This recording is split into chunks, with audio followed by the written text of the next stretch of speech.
Скачивание официального лицензионного образа Windows для рядового пользователя ПК всегда было проблемой. Скачивание с Microsoft Developer Network практически нереально. Загрузка образа с торрентов всегда была связана с риском попасться на фишинговые или спам-сайты, которые нередко приводили к скачиванию всего, что только можно, в том числе и вирусов, но только не образа Windows. Нередко вы могли скачать образ, собранный криворукими мастерами, в котором отключены те или иные функции операционной системы.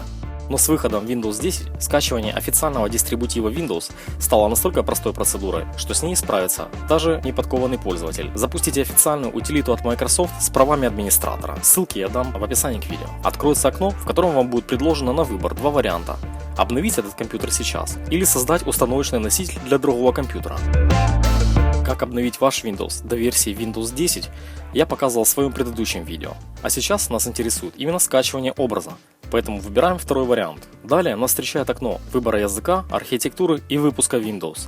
В первом пункте вы выбираете язык будущей системы, во втором – выпуск. Здесь вы должны выбрать ту версию Windows, от которой у вас есть или будет лицензия. В третьем окне вы должны выбрать архитектуру будущего Windows. Здесь надо остановиться чуть подробнее. Если у вас до 3,5 ГБ оперативной памяти, то вам необходимо выбрать версию 32-разрядную. Если у вас 4 ГБ оперативной памяти, то тут на выбор или 32, или 64. Да, 64-битная версия увидит все 4 ГБ вашей оперативной памяти, но так как она сама по себе потребляет больше памяти, то тут на выбор. Но я советую даже на 4 ГБ ставить 64-битную систему. Если у вас более 4 ГБ УЗУ, то однозначно x64 разрядную систему и только. Далее у нас есть еще третий вариант, называется он оба. Например, я ставлю Windows на разные компьютеры, и здесь Microsoft однозначно пошла навстречу таким как я и позволила выбирать разрядность архитектуры, устанавливаемой Windows в момент установки. То есть, если вы выберете вариант оба, то выбрать архитектуру Windows вы сможете в самом начале ее установки. Здесь надо заметить, что если вы выберете вариант x32 или x64, то вам хватит диска или флешки до 4 ГБ емкости. А если вы, как я, выберете вариант оба, то здесь вам понадобится флешка объемом 8 ГБ минимум, так как создаваемый образ будет весить 7 ГБ. Итак, я выбрал вариант оба, и на следующем окне нам предлагают установить образ на флешку, которая уже стоит в компьютере для этого, или сохранить файл образа для записи его в последующем на флешку или диск. Я советую выбрать второй вариант, так как потом образ останется у вас, вам не придется его еще раз скачивать, вы сможете поделиться им с друзьями, и он всегда будет у вас под рукой, если вы сохраните его в надежное место.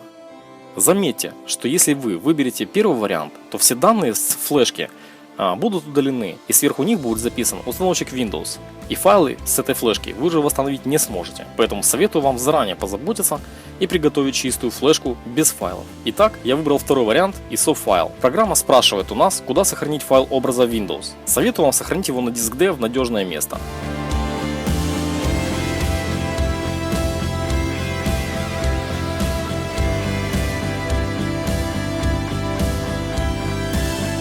Вот и все. Осталось немного подождать, пока скачается образ.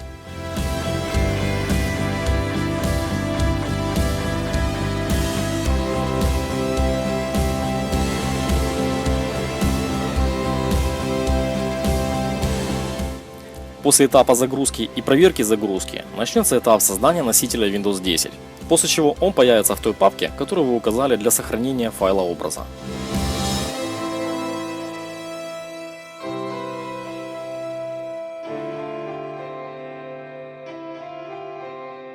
И вот наконец на самом последнем окне появляется указание места, куда сохранился образ Windows 10 для установки, и предупреждение, в котором говорится, что перед установкой вы должны убедиться в наличии у вас ключа продукта. Вот и все. Вы можете записать этот образ на флешку или диск. Как это сделать, я покажу в одном из следующих своих видео.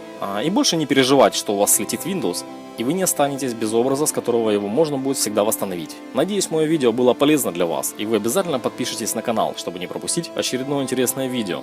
Всем спасибо и пока.